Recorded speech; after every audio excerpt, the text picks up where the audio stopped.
Olá, eu sou o evangelista Edielson Xavier e você está na página Pão Nosso. Seja muito bem-vindo. Eu quero falar com vocês hoje sobre Jó. E falando sobre a vida de Jó, eu quero incluir no texto que nós vamos ler aqui, aplicando sobre o casamento. Eu vou falar sobre a vida de Jó, mas aplicando o texto que vamos ler sobre o casamento. Então você que está passando aí por problemas na sua vida conjugal, esse vídeo é para você em nome de Jesus. Livro de Jó, capítulo 2, versículo 8 em diante, olha o que é que fala. Jó, sentado em meio a cinzas, raspava a pele com um caco de cerâmica. Sua esposa lhe disse: "Você ainda tenta manter sua integridade? Amaldiçoe a Deus e morra." Jó respondeu: "Você fala como uma mulher insensata. Aceitaremos da mão de Deus apenas coisas boas e nunca o mal?" Em tudo isso, Jó não pecou com seus lábios. Veja bem, acredito que você conhece a história de Jó. Deus não foi Deus que causou o mal na vida de Jó. Não foi Deus. Deus permitiu que Satanás atuasse na vida de Jó. Nos seus bens, nos seus filhos, nas suas finanças, na sua saúde.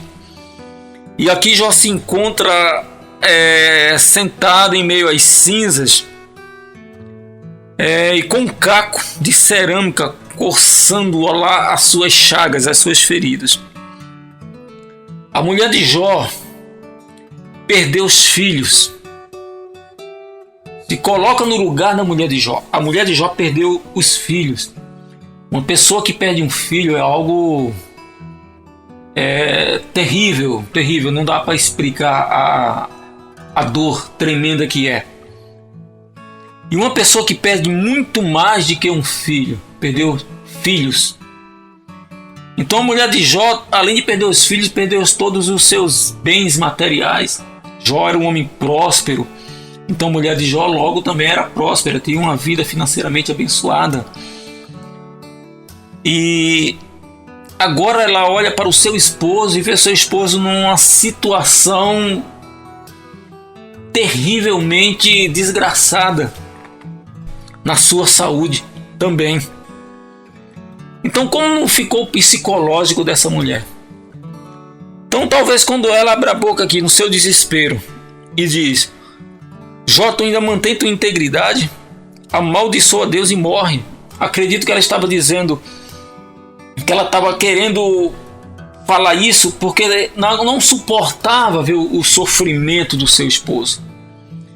Então, quando ela aconselha Jó a amaldiçoar a Deus e morrer, é como se ela estivesse falando: olha, antecipa a tua dor, a tua morte, para livrar dessa dor terrível. Então antecipa a tua morte, amaldiçoa a Deus e morre, porque eu não suporto te ver dessa maneira. Então, isso aqui é mais ou menos um contexto do que talvez se passou dentro do coração da mulher de Jó. Agora, vê o que diz também no mesmo livro de Jó, no capítulo 42, versículo 12 em diante. O Senhor abençoou Jó na segunda parte da sua vida, ainda mais do que na primeira. Ele teve 14.000 ovelhas, 6.000 camelos, 1.000 juntas de bois e 1.000 jumentas. Deus também deu a Jó 7 filhos e 3 filhas. Jó chamou a primeira filha de Gemima, a segunda de Késia e a terceira de Querem-Rapuque. Em toda a terra não havia mulheres tão lindas como as filhas de Jó. E seu pai lhe deu herança junto com os irmãos dela. Depois disso, Jó viveu 140 anos e viu 4 gerações de filhos e netos. Então morreu depois de uma vida longa e plena.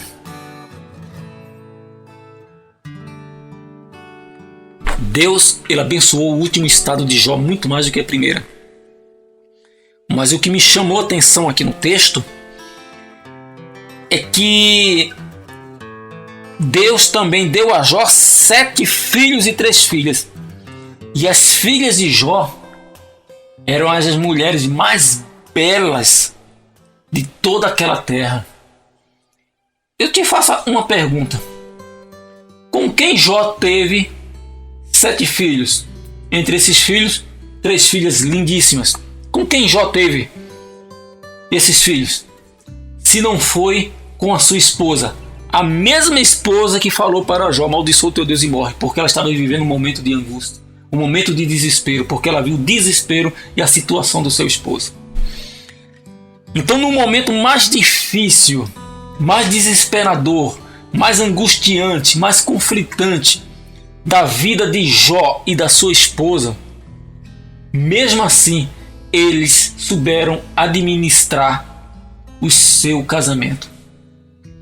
E talvez você esteja passando aí por uma situação que não chega nem a 1/3 da situação de Jó e da sua esposa, e está querendo abrir mão do teu casamento, está querendo abrir mão da tua família, a família que Deus te deu.